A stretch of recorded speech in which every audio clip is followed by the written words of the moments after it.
यानी भारतीय संविधान की अगली विशेषता है पथनिरपेक्ष राज्य। पथनिरपेक्ष राज्य 42वें संविधान संशोधन 1976 में भारत की प्रस्तावना में जोड़ा गया। अनुच्छेद 25 में कहा गया है कि भारत का प्रत्येक नागरिक धर्म के क्षेत्र में स्वतंत्र है। भारत धर्म के क्षेत्र में न तो धर्म विरोधी है और न ही किसी धर्म का समर्थक है या प्रचारक है। वह क्या है? एक तटस्थ राज्य है। आगे जो विशेषता आपने वह है विश्व शांति का समर्थक। यानी अपने जो नीति निर्देशक तत्व है, नीति निर्देशक तत्व में अनुच्छेद 51 में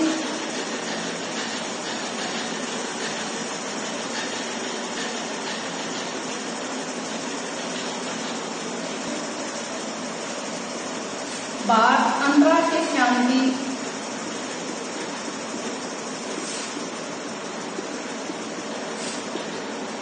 शांति व सुरक्षा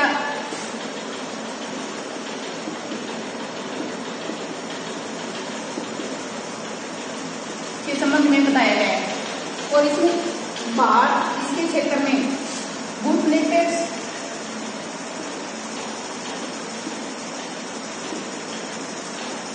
व पंथी के सिद्धांत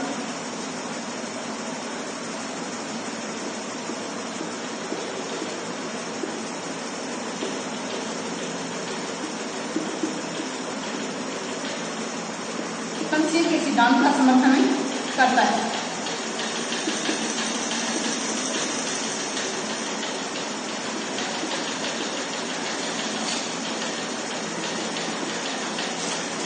अगली जो विशेषता है वो है कठोर व लचीलेपन का मिश्रण। कठोर मतलब भारत के संविधान में प्रत्येक जो विशेषता है वो किसी न किसी देश के संविधान से ग्रहण की गई है। तो कठोरता जो शब्द है वो अमेरिका के संविधान से ग्रहण किया गया है। अमेरिका के संविधान से वह जो लचीलापन है वह है ब्रिटेन के संविधान से ग्रहण किया गया है।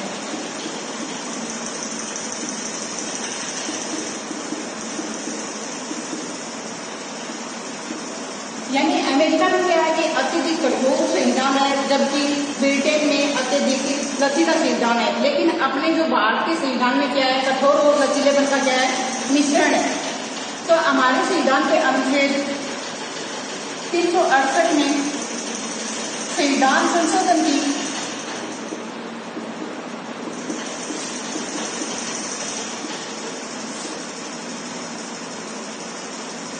दो विधियां बताई गई हैं।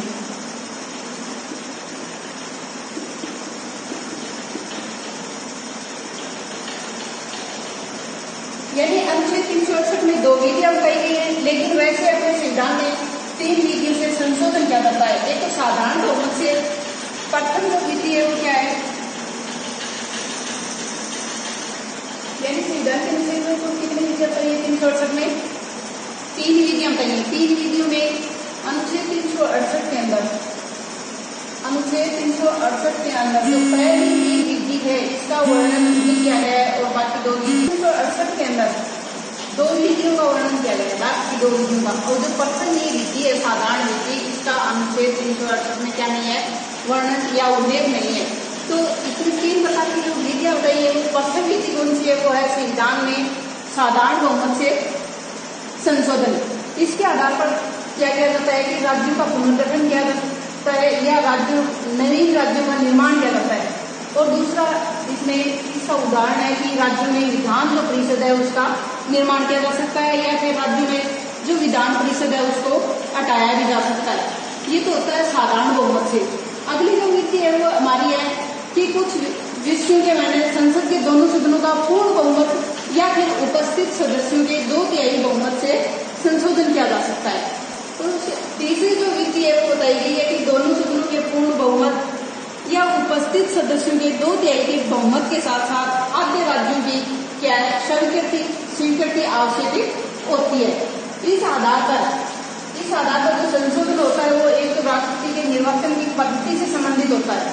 यानी किससे संबंधित होता है, राष्ट्रपति का जो निर्वाचन है वो कौन सी विधि से संबंधित है, फिर आपने तीसरी विधि से संबंधित है। इसमें पूर्ण बहुमत की आवश्यकता होती है या उपस्थित जो सदस्य होते हैं उनके 2/3 सदस्यों की, और इसके साथ साथ ही आद्य राज्यों का समर्थन भी आवश्यक है। हाँ, अपने भारतीय संविधान में अनुच्छेद 368 है, ये दक्षिणी अफ्रीका से अपनाया गया है। कहां से लिया गया है? ये दक्षिणी अफ्रीका से। और ये अपने संविधान के बाल संख्या 20 में है। कितनी संख्या पे है? बाल संख्या 20 में संविधान संशोधन की विधि की गई है। अगली जो विशेषता है वो इकाई नागरिकता है। इकाई नागरिकता मतलब भारत एक संघात्मक व्यवस्था को अपनाए हुए है। संघात्मक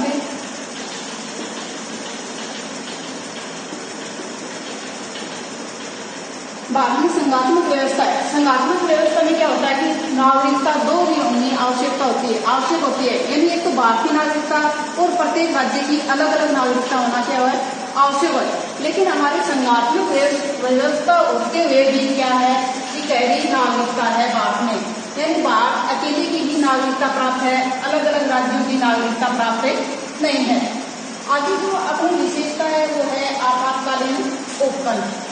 आपातकालीन उपबंध अपने अनुच्छेद 352 से 360 है।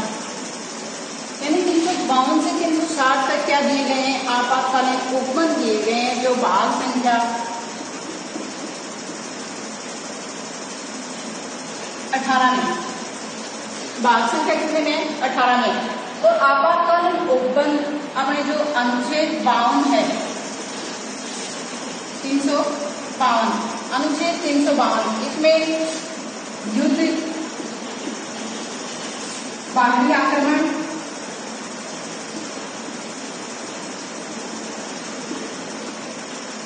व सशस्त्र विद्रोह,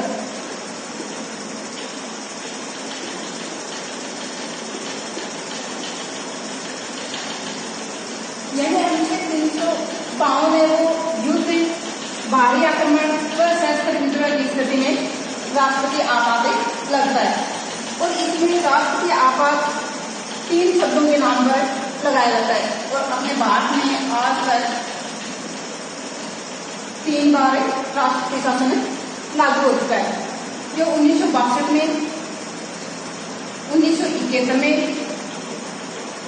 व 1975 में लगाया गया।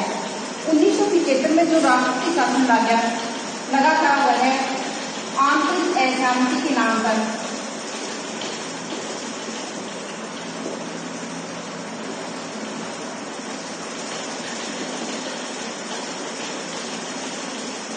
अशांति के नाम पर लगाया गया था।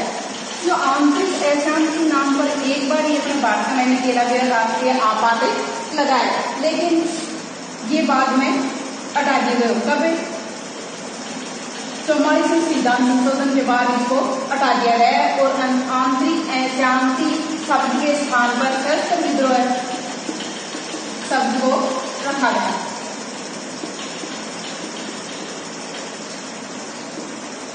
तो पूछा जाए कि सशस्त्र विद्रोह शब्द को अनुच्छेद 52 में कब अपनाया गया? तो 1975 के बाद।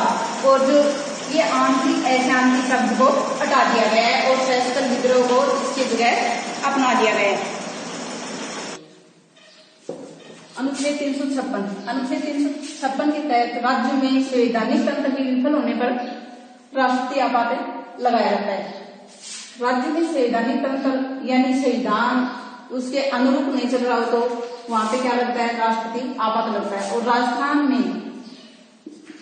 में आज तक 4 बार ये राष्ट्रपति आपात लग चुका है। आगे अनुच्छेद 360 है।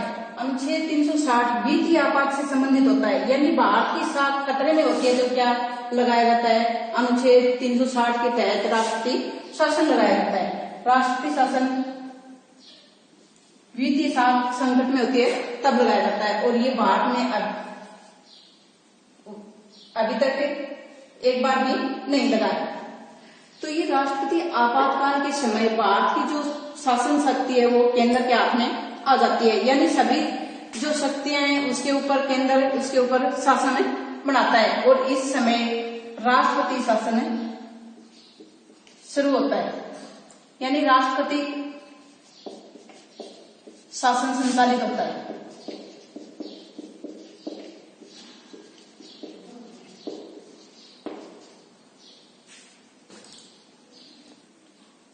अपनी जो भारत की विशेषताएं थी, भारत के संविधान की, वो कंप्लीट हो चुकी है और कल अपने अगला अध्याय शुरू करेंगे।